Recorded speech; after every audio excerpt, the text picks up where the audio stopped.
What do you think stops so many people from seeing it? Well, I think that it is awesome. It is awe-inspiring. And I think we just live in such a cynical age with so many people devoid of feelings of awe. It just kind of beaten out of us. I mean, I'm grateful for many things about Bitcoin. I think one of them is it's just wonderful that I need not be among the people who are devoid of feelings of awe. I think that relates to another question, which is why people underestimate Bitcoin so much. And what do they underestimate most about Bitcoin? And that one's easy, right? That's easy. The ferocity of the Bitcoin community for Bitcoin. That I can tell you that is underestimated. I don't speak for the community, I speak for myself. But I think there are two core views of the community. The first view, we'll call it the individualist view, is that money is not the root of all evil. Money is a root of all sovereignty. It's the authority to act in the world as we see fit, as long as we don't harm others. Money is a property right. And since we've traded our time for money, when money is printed, our time is stolen, and that is not okay. The second view, I would say, is the community view. Money is the greatest force for good in the world today. It's an arc. It's designed to help the most vulnerable, the most unprepared, escape the accelerating fiat flood. And it's raining outside pretty hard. So let's get as many of those living on society's fringes, not just in the US, but everywhere. Let's get them in the arc. Let's get them in the arc as soon as possible, and nothing is more important. What I would say, though, is that these two views of the Bitcoin community, they're not mutually exclusive. And in fact, every single Bitcoiner I know holds both of them in their minds. You know, one of the things that really got me going, and a lot of Bitcoiners going, was last March when Kashkari, who's president of the Minneapolis Fed, he said, there's an infinite amount of cash in the Federal Reserve, an infinite amount of cash in the Federal Reserve. You could almost hear the other 11 Fed presidents saying, shh, Neil, you're not supposed to say that part out loud, right? Right? The American people are really smart, right? They may not have gone to the same schools as Neil or worked at the same firms as Neil, but they're smarter than Neil. And one thing they definitely can do, they can do division.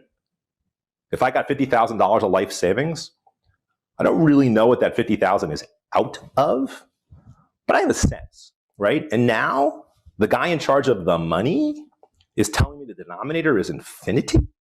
I don't need to know calculus or theory of limits to know that my 50,000 divided by infinity, that means my 50,000 bucks is worthless. Why would I hold my life savings in something with infinite supply? I mean, I might as well go to the beach and exchange it for grains of sand. They're an infinite supply too.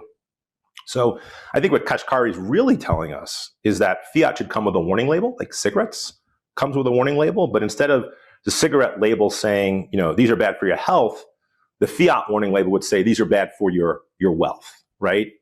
And the cigarette pack has this, you know, this skull and crossbones on the outside. I'd like to see the Treasury start printing the infinity sign on our cash. So if you got a $20 bill, under each, the numbers in all the corners, it would just, you know, have a red warning label that says divide this number by infinity. Remember, as I said earlier, a central bank can control the supply of money. They can't make their people value it. So, you know, I think that Bitcoin is massively underestimated. I think that's understandable. I mean, I think you underestimated it. I underestimated it. Until we go deep down our own version of the rabbit hole, it's underestimated. I mean, the financial establishment underestimates. Again, I did until I didn't. You know, I give them all mulligans. They just haven't put the time into it. I mean, Jamie Dimon calls it a fraud, right? Yet it's much more real than fiat. Larry Fink calls Bitcoin an index of money laundering. I think it's more akin to an index of money printing. Warren Buffett calls Bitcoin rat poison. That one's shameful. That one is shameful because Bitcoin is giving life, not taking it. It's giving life right now to tens of thousands in El Salvador and Pakistan, Venezuela. It's giving life. It's not taking it. And soon to be millions, and with Strike and NYDIG and Lightning, soon to be billions. So fraud, money laundering, rat poison, Bitcoin, it's just intellectual laziness. I think people also underestimate just how unstoppable it is. Bitcoin is just unstoppable. I mean, it'll have fits and starts as it has, of course, that's for sure. But it is here to stay forever. And that's for a simple reason that it's open source. It's open source. I mean, China, last time I checked, pretty powerful place. They basically banned it. Price rallied in their face. India basically banned it. A lot of people live there last time I checked, basically rallied in their face. Pakistan banned Bitcoin, banned mining. It all went underground. Usage exploded. Mining in Pakistan after the ban exploded. It was so profitable to mine in Pakistan that eventually the government themselves, a province, started a Bitcoin miner, and they changed the legality of it. So, these are three of the four most populated countries in the world effectively kind of said Bitcoin's banned. We're making new highs kind of even as we speak. And I think about our own country. I really don't think a ban is in store because I don't think it's possible, but we can just go there for a second. Let's just say the US banned Bitcoin. It wouldn't stop it. It would accelerate it. Remember, we kind of tried this once in 1935. We did actually ban and confiscate gold. Remember what I said before? You actually could do that. You can't confiscate Bitcoin. You could. And in the ensuing period of time till today, the dollar's depreciated about 85% versus gold. So it didn't work. I imagine trying prohibition today, right? I mean, that's alcohol, and it would be unenforceable. Can you imagine trying to ban people from holding their own money? I mean, forget it. No way. And it won't happen anyway because it's private property. And we've got pretty good rules in our country about private property. And it might even be speech because it's code. So it might even be protected by the First Amendment. But regardless, Michael, none of this matters. None of this matters. Because with regards to confiscation, if you really boil all this down, what is it? It's just a password. It's just a password to a private key. And that password can easily be stored with phrase memorization in my head. So confiscation's off the table. Remember, gold has a vault. You can take the vault. Good luck confiscating my memory. Yeah, and given all of this, it seems like individuals and corporations are being forced to take action.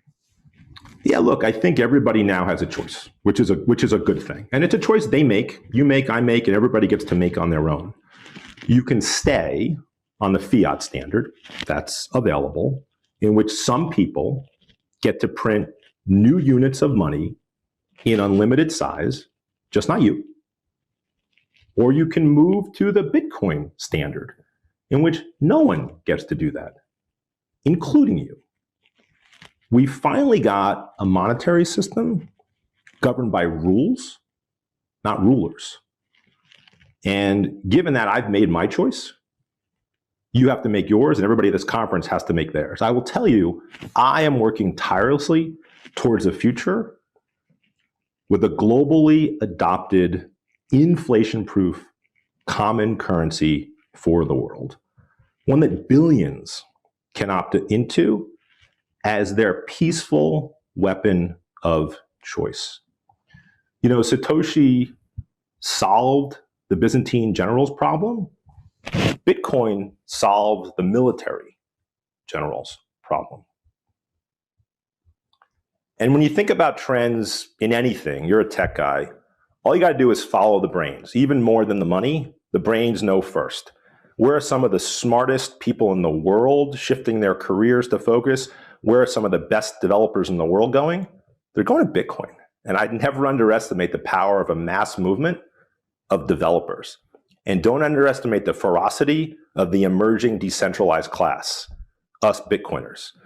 I mean, just like early encounters with the printing press and antibiotics and aqueducts and the internet itself, they were incalculably underestimated. People incalculably underestimate Bitcoin, totally understandably. But you, Michael, MicroStrategy, your colleagues, I think you're doing everybody an incredible service by having this conference, by having this talk, and creating a platform for these ideas to be introduced. So, look, you've just heard from a guy with a background in financial services and a background in Bitcoin. I straddle both worlds. So I offered my perspective, but it's only my perspective, colored by my experience. You're a fellow founder, you're a fellow entrepreneur, you're a fellow CEO. You've got your perspective. You're a tech guy. What do you think about this? And what do you think I've said and what I've missed? Well, Ross, I think there's clearly a macroeconomic wind that's blowing. And I don't think any corporation can afford to ignore it anymore. We've all got to act. You've acted. MicroStrategy's acted. The reason we're having this conference is to help everybody else figure out what they should do And I want to thank you for sharing all this. This has just been mind blowing. It's just awesome. I'm just so inspired, and I didn't realize there are so many institutions that were moving into this space as aggressively as they are. What a difference a year makes.